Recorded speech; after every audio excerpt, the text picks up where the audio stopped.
Nucleons क्या है? Proton, neutron. दो तरीके से समझ सकते हैं। फ्री न्यूक्लियॉन्स जब न्यूक्लियस बनाता है, न्यूक्लियस का फॉर्मेशन करता है, तो एनर्जी रिलीज होता है, ठीक है। या फिर हम कह सकते हैं जब न्यूक्लियस को हम लोग न्यूक्लियॉन्स में ब्रेक करेंगे तो एनर्जी देना पड़ेगा। यही तो है बाइंडिंग एनर्जी। ओके, ठीक है, क्लियर है ये? तो ये न्यूक्लियस है।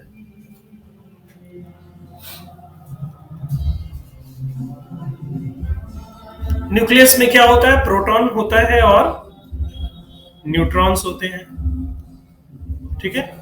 इन्हें न्यूक्लियॉन्स कहते हैं, न्यूक्लियॉन्स कहा जाता है। इसका मतलब है न्यूक्लियस जो है प्रोटॉन और न्यूट्रॉन से मिलकर बना हुआ है। यानी होना क्या चाहिए था कि mass of nucleons equal to mass of nucleus होना चाहिए था, जो कि नहीं होता है। Mass of nucleons equal to mass of nucleus होना चाहिए था, लेकिन इट वाज फाउंड दैट, समझ रहे हैं, है ना, क्या देखा गया कि mass of nucleons is greater than mass of nucleus. Clear हो रहा है? तो this difference is called mass defect, है ना। Let A is the mass number, Z atomic number, capital N number of neutrons and M is the mass of nucleus, ठीक है। तो mass defect क्या होगा? Mass defect delta M, mass defect. तो mass defect का formula क्या होता है? मास डिफेक्ट क्या हो सकता है? Mass of nucleons minus mass of nucleus. तो मास ऑफ न्यूक्लियॉन्स का मतलब क्या है? Mass of protons plus mass of neutron, ठीक है।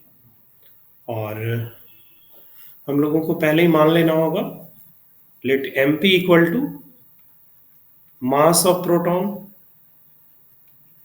मास ऑफ प्रोटॉन, और एम एन क्या है? मास ऑफ न्यूट्रॉन,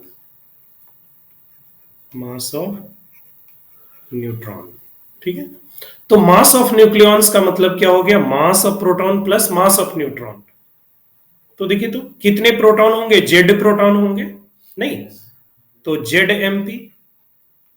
देखो, एक प्रोटॉन का मास एमपी हो गया तो जेड प्रोटॉन का जेड एमपी, और एक न्यूट्रॉन का मास एम एन है, तो नंबर ऑफ न्यूट्रॉन्स कितने हैं? कैपिटल एन, तो एन एम एन।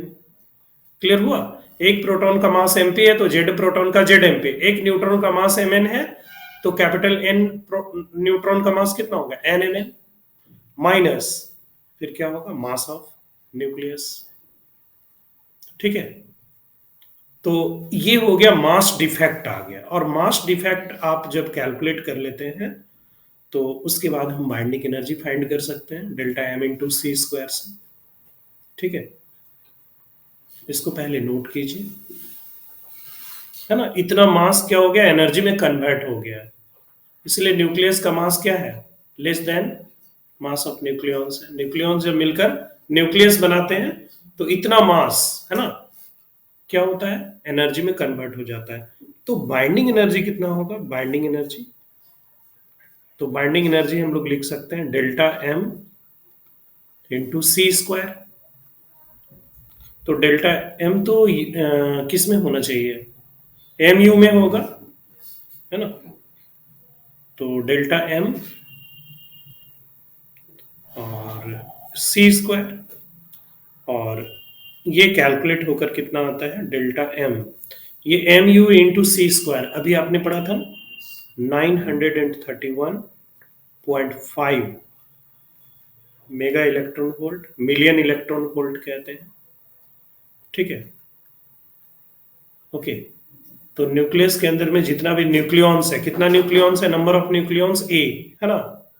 ए न्यूक्लियॉन्स को फ्री करने में जितना एनर्जी खर्च होगा वही क्या है, बाइंडिंग एनर्जी, इतना खर्च होगा। ठीक है, इसको जल्दी से नोट कीजिए। The binding energy per nucleon of Fe nucleus. ठीक है, मास ऑफ प्रोटॉन दिया, मास ऑफ न्यूट्रॉन, और मास ऑफ ये न्यूक्लियस का मास दिया है, मास ऑफ न्यूक्लियस। ठीक है, तो देखिए आपको ए और जेड की जरूरत होगी, तो ए कितना है 56, ए 56 है। ठीक है, जेड कितना होगा, तो जेड कितना 26 नजर आ रहा है, और नंबर ऑफ न्यूट्रॉन्स कितना हो जाएगा बोलिए, number of neutrons A minus Z यानी कितना हो जाएगा 56 माइनस 26 यानी 30। ठीक है, ये हो ओके। अब तो अब आप कैलकुलेशन करेंगे मास डिफेक्ट का, तो Z M P plus N M N minus mass of nucleus F A nucleus, है ना। तो जेड कितना हो गया 26, और मास ऑफ प्रोटॉन कितना हो गया देखो, मास ऑफ प्रोटॉन है 1.007 यू, है ना। इतना लिखने की अभी जरूरत नहीं, प्लस नंबर ऑफ न्यूट्रॉन्स कितने हैं 30, और मास ऑफ न्यूट्रॉन है 1.00865 माइनस मास ऑफ न्यूक्लियस है 55.934939। आप ओके, तो ये कैलकुलेट होकर आता है 0.528461 U, U M U, right. तो बाइंडिंग एनर्जी कितना होगा, बाइंडिंग एनर्जी के लिए आप क्या करेंगे, delta M times C square, यानी कि आप यहां जो भी आया है इसे आप कितने से मल्टीप्लाई करेंगे, हाँ, इसे आप मल्टीप्लाई करेंगे 931.5 मिलियन इलेक्ट्रॉन वोल्ट से। कितना आया 492.26 1422। इट मीन्स आप इसको लिख सकते हो लगभग 492, है ना, 492.3 मिलियन इलेक्ट्रॉन वोल्ट। ठीक है, तो binding energy per nucleon, this is binding energy divided by mass number. तो binding energy is 492.3 divided by 56, कितना 8.8 मिलियन इलेक्ट्रॉन वोल्ट। क्या ये क्वेश्चन क्लियर हो गया, क्लियर हुआ ये। तो फ्री 56 न्यूक्लियॉन्स को, इसके जितने प्रोटॉन न्यूट्रॉन उसको फ्री करने में इतना एनर्जी खर्च होगा, राइट। और तो जब इतना है तो 56 को तो किसी एक न्यूक्लियॉन के लिए कितना होगा 56 से डिवाइड करेंगे,